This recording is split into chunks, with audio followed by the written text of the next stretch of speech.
सीतापुर नाम का एक गांव था। उस गांव के दो व्यक्ति एक साथ जेल में बंद थे।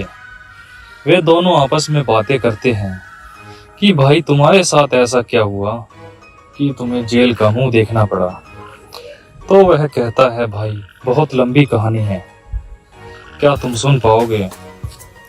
दूसरा व्यक्ति बोला भाई वैसे भी यहाँ बैठकर मच्छर ही मारने हैं, तुम अपनी कहानी सुनाओ, कुछ अच्छा टाइम पास ही हो जाएगा। तो वह कुछ देर सोचता है और अपनी कहानी बताने लगता है। वह कहता है कि 3 साल पहले की बात है।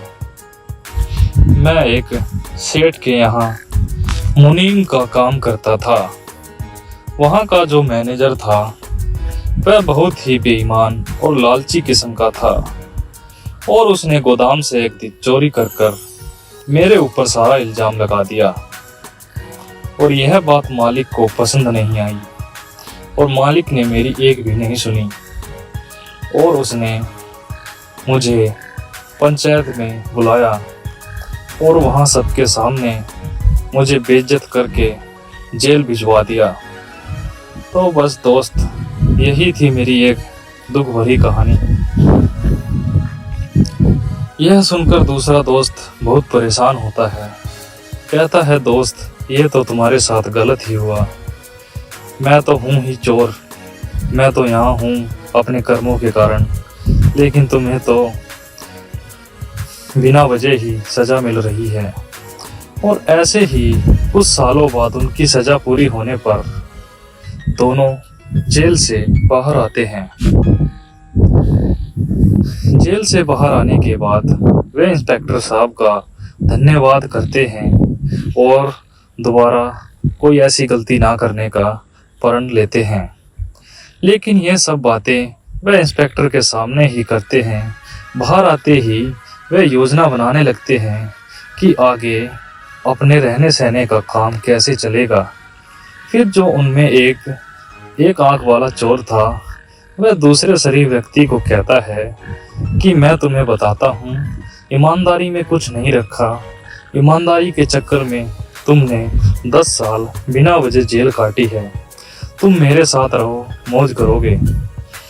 फिर यह बात सुनकर वह शरीफ आदमी मान जाता है और उसके साथ उसके घर पर चला जाता है और वे एक योजना बनाते हैं और जंगल से होकर जाने वाले रास्ते पर जाकर छिप जाते हैं।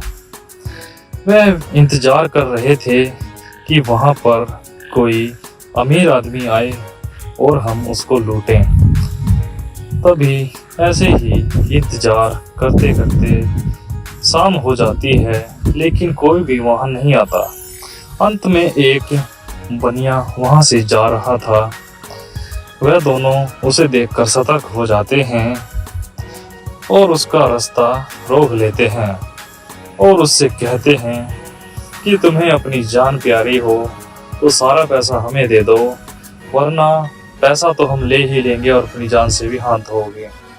फिर वे सेठ से सारे पैसे ले लेते हैं और आपस में बंटवारा करते हैं। शरीफ आदमी बहुत खुश था। कहता है इतना तो मैं 1 महीने में मेहनत करके नहीं कमा पाता था। और इस प्रकार वह दोनों खुशी खुशी घर की तरफ निकलते हैं और घर जाकर वह खाना खा रहे होते हैं। खाना खाते खाते बातें करते हैं और अगली सुबह फिर वे एक व्यक्ति का रास्ता रोकते हैं और उसे चाकू दिखाकर डरा धमकाकर उसे लूट लेते हैं। इस बार उन्हें कुछ अधिक पैसा मिलता है, जिससे वे और ज्यादा खुश होते हैं और पैसे लेकर अपने घर की तरफ चले जाते हैं। शरीफ व्यक्ति जो था वह एक दिन घर पे बैठा हुआ था। तभी वहां पर भागते भागते वह काना चोर आता है और उसे बताता है कि तुम्हारे गांव में आंधी तूफान आया था, जिससे कि तुम्हारा सारा परिवार दब गया है। यह सुनकर वह बहुत दुखी होता है और कहता है कि तुम मुझे अभी मेरे गांव ले चलो, मुझे अभी अपने गांव जाना है। यह सुनकर वह चोर कहता है नहीं मित्र, परिवार वाले तो अब रहे नहीं, तुम वहाँ जाकर क्या करोगे। लेकिन वह शरीफ व्यक्ति नहीं मानता और वह गांव की तरफ चला जाता है। वह दोनों रोते हुए गांव की तरफ जाते हैं। गांव में जाकर देखते हैं सारा गांव अस्त व्यस्त पड़ा है, चीजें पेड़ सब टूटे हुए हैं। उन्होंने जाकर देखा कि एक गाड़ी पेड़ के नीचे दबी हुई थी और उसमें ड्राइवर भी दबा हुआ था। वह दोनों गांव के मुखिया के पास जाते हैं और उनसे लोगों की मदद करने के लिए बोलते हैं। फिर वे दोनों उस गाड़ी में धक्का लगाने के लिए तैयार होते हैं और गाड़ी को धक्का लगाकर वहां से निकाल देते हैं। फिर वह व्यक्ति मुखिया जी से अपने परिवार के बारे में पूछता है। मुखिया जी कहते हैं कि तुम्हारे परिवार की पहचान हो गई है। तुम्हारे घर कच्चा होने के कारण बिल्कुल दब गया था, जिसमें तुम्हारे बीवी और दोनों बच्चे मारे गए। तो यह सुनकर वह शरीफ व्यक्ति बहुत दुखी होता है, लेकिन वह सोचता है चलो जो हुआ, लेकिन और व्यक्तियों की मदद की जाए। फिर वह देखता है कि एक पत्थर के नीचे एक व्यक्ति दबा हुआ है, वह चिल्ला रहा है और वह उसकी मदद के लिए जाते हैं और उस पत्थर को हटाकर फेंकते हैं। पत्थर हटने पर वह शरीफ व्यक्ति देखता है कि ये तो उसका वही मैनेजर है जिसने उसको झूठे केस में जेल भिजवाया था। लेकिन उसका दिल बहुत अच्छा था, वह उसे देखकर भावुक हो जाता है और उसे अस्पताल ले जाता है।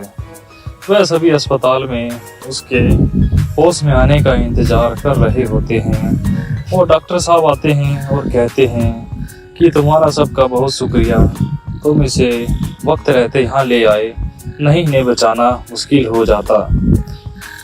तभी वह कहते हैं कि हमारा परिवार तो नहीं बचा, लेकिन हमसे जो बन पाया हमने उसकी मदद की है।